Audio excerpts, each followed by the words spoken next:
Por muito tempo, eu fiquei mais dedicado à literatura técnica da minha área. E não apenas da minha área, né? Porque quando eu não estudo apenas o ponto da minha formação.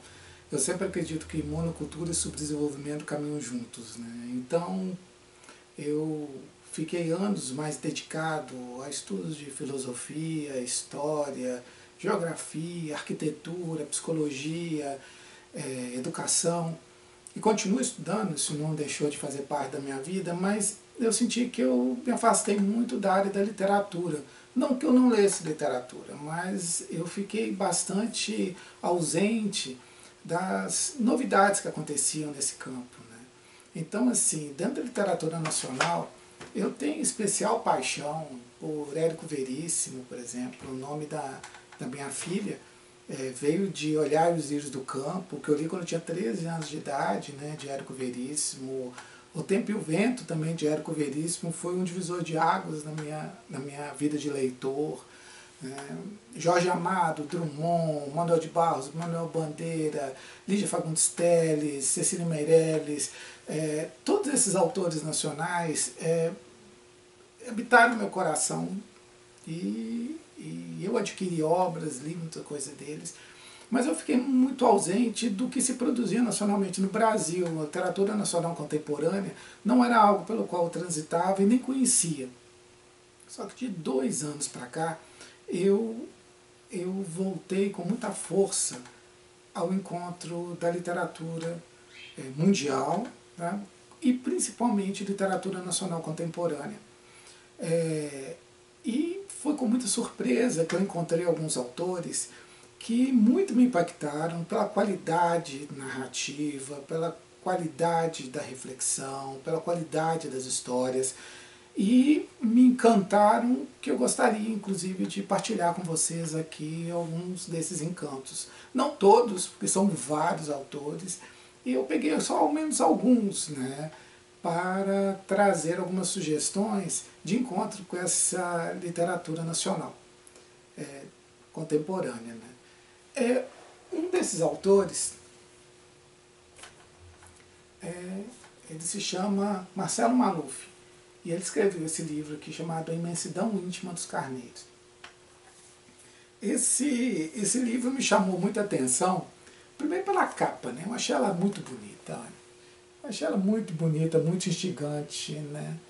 E até pela estética da capa, esse preto com esse branco, esse cinza metálico, sabe? Eu achei muito bem composta. Ela foi publicada pela editora Reformatórios, e esse livro, ele ganhou, ou melhor, ele foi um dos finalistas do prêmio APCA de 2015. E essa história, que eu nada conhecia dela, a capa me encantou, o nome achei interessante, né? Porque a imensidão íntima dos carneiros, o carneiro é o símbolo daquele que é imolado, né? Jesus Cristo, por exemplo, é uma ovelha que é abatida, né? Que é colocada para ser sacrificada. Então essa imensidão íntima do carneiro fala do sofrimento de um personagem que ele carrega o sofrimento de uma história familiar.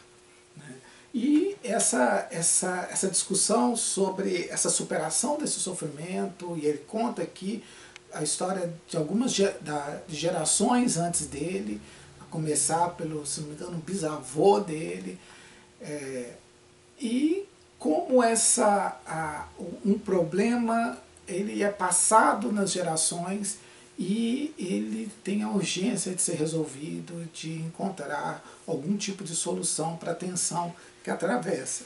E, como eu falei, eu gosto muito dessa temática. O Marcelo Maluf, por exemplo, coloca uma reflexão que eu achei muito rica, que fala assim: aprendi que o medo nos preserva de viver e nos dá a morte em vida. O medo também nos torna cruéis e escravos dele. Podemos nos tornar assassinos, e é da morte que todos da nossa família têm medo desde sempre. Temos medo e por isso preservamos tanto as nossas vidas a ponto de não vivermos tudo que poderíamos ter vivido. Tá? Então eu achei muito legal essa temática, porque a pior morte é a morte em vida. A pior morte é você não ter colocado em ação todos os seus potenciais, todos os seus esforços, todos os seus nervos no processo de viver. Né? E aqui é um livro de superação, é um livro onde o personagem principal ele mergulha no encontro de algo que o angustia, e esse algo que o angustia tem a ver com uma história familiar. Um outro livro que eu achei muito interessante, um outro autor que eu achei muito interessante, é Michel Laub. Michel Laub é um gaúcho. Aqui tem um pouco da biografia dele. Nasceu em Porto Alegre em 73, escritor e jornalista, publicou 6 romances, todos pela Companhia das Letras. Michel Laub foi uma surpresa para mim, principalmente pelo estilo narrativo dele. As histórias dele não são óbvias, ele não oferece para o leitor todas as informações. A narrativa dele vai se compondo como um quebra-cabeça, onde muitas vezes ele coloca elementos diferentes, histórias diferentes, personagens muito diferentes, que de certa forma no final formam um grande mosaico, formam uma totalidade. E esse tipo de escrita eu achei muito inteligente, muito diferenciada. Os livros dele, apesar do volume, tendem a ser curtos, porque são capítulos curtos, ele escolhe a escrita com capítulos curtos, e isso daí meio que dá uma intensidade de escrita. Né? Não é algo que você vai mergulhar densamente, mas ele oferece essa intensidade em forma de pequenos capítulos, em forma de como as temáticas se desenvolvem. E essas temáticas é interessante, ele começa um livro e você acha que o tema é um aspecto definido. E quando você vai desenvolvendo a leitura, esse tema aparentemente central, ele não é o central. Ele é uma das adjacências possíveis de um outro tema central que você vai visualizando à medida que esse quebra-cabeça ele vai se formando. Né? Então é um autor muito inteligente, muito capaz. Eu li, inclusive eu trouxe aqui um outro livro dele, que foi o primeiro que eu li dele, e esse aqui, se não me engano, o Tribunal de Quinta-feira, é o último que ele publicou, e esse aqui não foi um dos últimos, né? Chamada Maçã Envenenada, onde ele discute, por exemplo, suicídio, década de 80, adolescência, ditaduras africanas, tudo transitando por uma história de um jovem que ele é apaixonado pelo Nirvana. Então eu acho muito interessante quanto ele vai puxando temáticas e fazendo, como falei, um mosaico e compondo esse quebra-cabeça e terminando de uma forma muito inteligente essas obras dele. É um autor que me surpreendeu muito, comprei tudo dele, não li tudo ainda, tenho alguns 2 ou 3 livros ainda para terminar, mas me chamou muita atenção. Um dos que eu mais fiquei impressionado, porém, foi esse rapaz aqui, Itamar Vieira Júnior.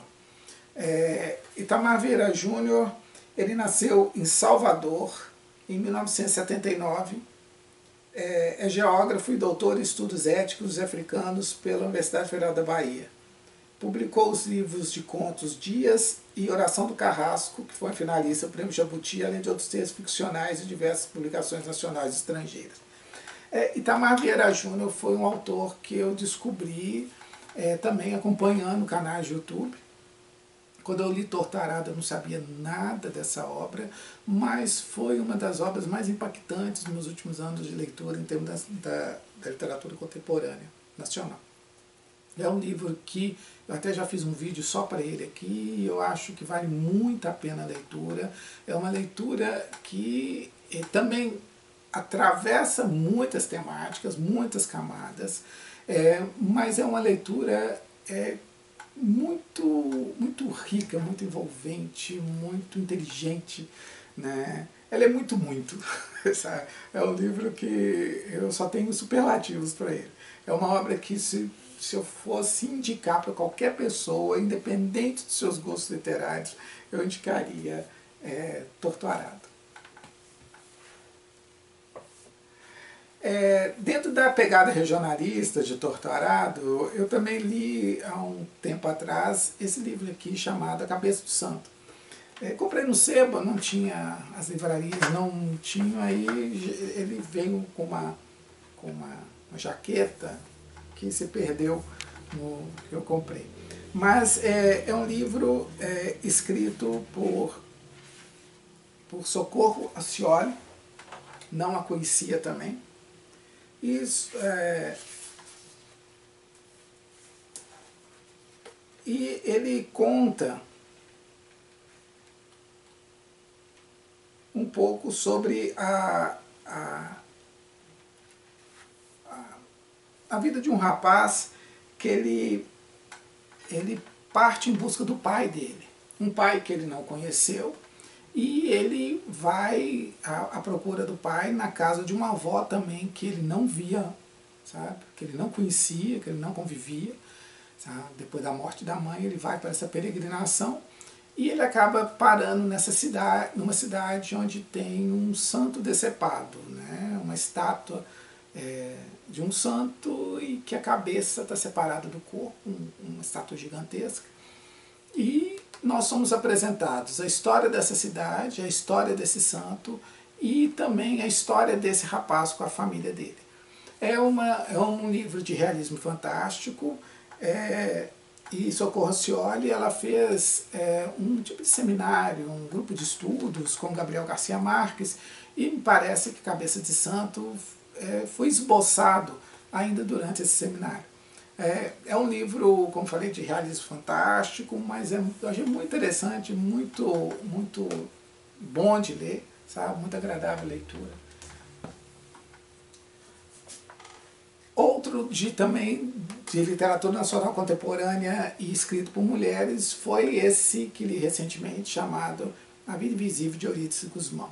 A Vida Invisível de Eurídice Gusmão virou inclusive filme, mas eu não assisti ao filme, mas todas as pessoas que eu conversei, que assistiram ao filme e leram o livro, disseram que o filme não tem nada a ver com o livro. E A Vida Invisível conta sobre basicamente duas mulheres, né,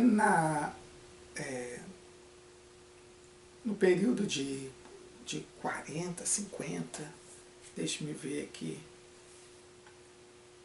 no Rio de Janeiro dos anos 40, né, e toda a dificuldade dessas mulheres em criar e conseguir um espaço de reconhecimento da sua voz, reconhecimento do seu valor, reconhecimento das suas capacidades. Né? Então é um livro de resiliência, é um livro de inventividade que essas mulheres criam para expressar as capacidades que ela tem para além do código social, para além da condição de esposas, para além da condição de mães. E um dado interessante que eu achei nesse livro é que a Eurídice e a irmã dela, que são as duas principais personagens dessa história, elas, apesar de terem uma vida invisível no sentido de elas terem que lutar muito para construir a sua própria trajetória, eu achei que a Marta Batalha, que é a autora desse livro, ela foi muito feliz um outro tipo de crítica. Porque se Eurídice e a irmã, que são classe média, eram invisibilizadas, tem aqui uma passagem com a empregada de Eurídice, empregada, negra, de subúrbio, que a Marta Batalha não faz uma crítica à invisibilização dessa empregada, não. Mas essa empregada, na narrativa, ela aparece tão invisibilizada que você até se incomoda. Eu acho que o recurso que Marta Batalha fez para produzir a crítica ao quanto, mesmo se as mulheres de classe média eram invisíveis, as de condições financeiras mais precarizadas eram mais invisíveis ainda, e são mais invisíveis ainda. né? Então, essa condição, mesmo entre as mulheres, há diferenças nessa invisibilidade, e Martha Batalha faz essa denúncia sem necessariamente fazer panfleto, né? É um movimento muito inteligente que ela faz para denunciar isso nesse livro. Martha Batalha, ela nasceu no Recife, em 1973, cresceu na Tijuca, no Rio de Janeiro, formou-se em jornalismo, com mestrado em literatura pela PUC do Rio, trabalhou nos jornais O Dia, Globo e Extra, e criou a editora Desiderata, hoje parte da Ediouro, né? E foi uma autora que eu não conhecia, e num podcast onde ela foi entrevistada, Martha Batalha sugeriu que as pessoas lessem esse livro. Obviamente, gostei muito do livro de Martha Batalha, gostei muito da Vida Invisível de Eurídice Guzmão, e comprei esse livro indicado por Martha Batalha, que se chama Tudo Pode Ser Roubado, de autoria de Giovanna Madalosso. Não conhecia Giovanna Madalosso, esse aqui é o primeiro livro que Giovanna Madalosso, o primeiro romance, né? Ela tem um livro anterior de contos, chamado Teta Racional, que eu pretendo adquirir assim que essa pandemia terminar, e se eu terminar vivo dela, né?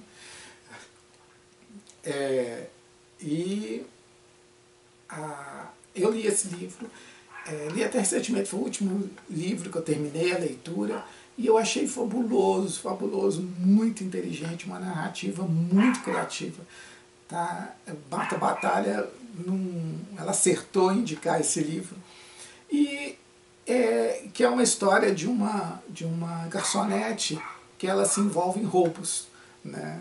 Pode parecer uma questão banal, né? Em especial ela se envolve no processo, na tentativa do roubo de uma das edições, uma primeira edição de O Guarani, de José de Alencar. Né? Aí tem todo o processo que é muito mais do que simplesmente roubar o Guarani. Tá? Envolve outros personagens que aparecem transversalmente nesse livro, e a discussão é muito rica. A Giovanna, ela é muito inteligente na construção dos argumentos dela, e no final desse livro tem uma passagem que eu achei, assim, várias passagens que eu achei fenomenais, mas uma aqui que eu gostei muito, que fala que porque não existe um valor real para nada, só uma miríade de valores irreais e verdadeiros que nossas emoções etiquetam em cima de tudo. Né? Isso eu achei muito legal, porque é pela ideia de que a vida em si não tem sentido. Eu sempre milito nisso. A vida em si não tem um valor prévio. Nós que oferecemos valor para a vida, nós que oferecemos sentidos. Né? Então um livro desse aqui para mim é riquíssimo, é uma obra assim, que eu gosto de ver, reler, mas tem valor para mim, porque aqui está etiquetada a minha emoção, aqui tem um pedaço da minha história, aqui tem um pedaço do meu tempo de vida que eu deixei para partilhar com essa história. Né? Igual minhas revistinhas em quadrinhos de super-heróis. Eu tenho 2.000 revistinhas em quadrinhos de super-heróis. O pessoal fala, nossa, Eduardo, você lê? Eu falei, não coleciono mais. Mas elas estão ali porque cada revistinha daquelas, elas têm um pacote de memória afetiva. São pequenas felicidades, né, que ocuparam o meu tempo, e como esses livros, né, são pequenas felicidades que ocupam o meu tempo, e isso que os torna de valor. Não é nem a questão material, mas é emoção etiquetada. Eu gostei muito dessa imagem que ela traz. Né? Livros nacionais, alguns deles, tem outros maravilhosos aqui, que em outra oportunidade eu posso trazer aqui para vocês, dos que eu leio, né? Porque há tantos outros a serem descobertos, e essa é a mágica da vida. Né? Ele é um oceano interminável. Eu gostaria de agradecer pelo tempo que você dedicou aqui, e quem sabe nos encontramos no próximo vídeo. Um abração.